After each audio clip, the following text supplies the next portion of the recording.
अगर आप भी चाहते हैं वीडियो सबसे पहले आप तक पहुंचे, तो लाल बटन को दबा के चैनल को सब्सक्राइब जरूर करें और साथ में बेल आइकन को दबाना ना भूलें।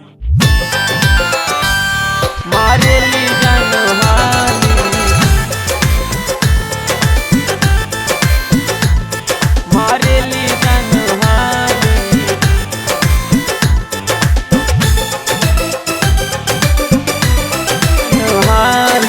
गौवा में आवे गोरी जींस पहन के तूरी के लाज सराम, कैसे बताई कैसे समझाई लागे न करे सराम। आहा गइल बिया शहर वाली हो मारेली जनहाली, आहा गइल बिया शहर वाली हो मारेली जनहाली। पेनी के जींस जालीदारी हो मारेली जनहाली, पेनी के जींस जालीदारी हो मारेली जनहाली।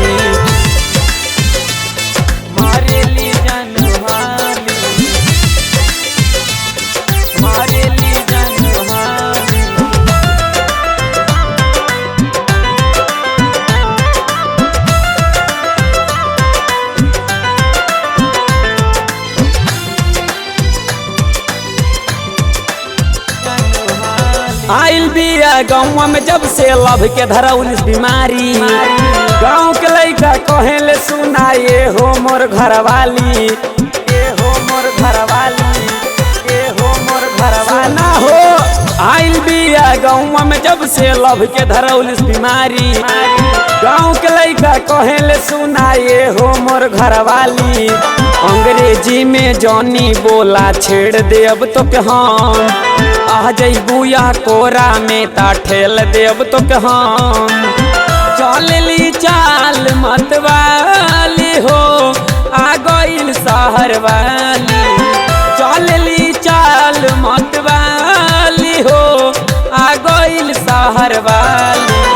पेनी के जींस जालीदारी हो आ गइल शहर वाली, पेनी के जींस जालीदारी हो आ गइल शहर वाली,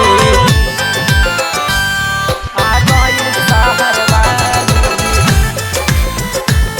आ गइल शहर वाली।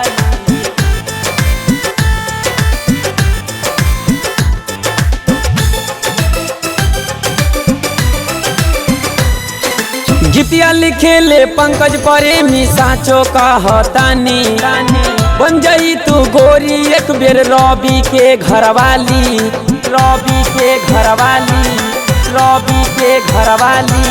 गीतिया लिखेले पंकज प्रेमी साचो कहतानी, बन जाई तू गोरी सुन लो रवि के घरवाली। पतिया कहेले विशाल राजा सुना ये रानी, ऐसे उघाड़ी के चलबू जे तुमार होई गोरी।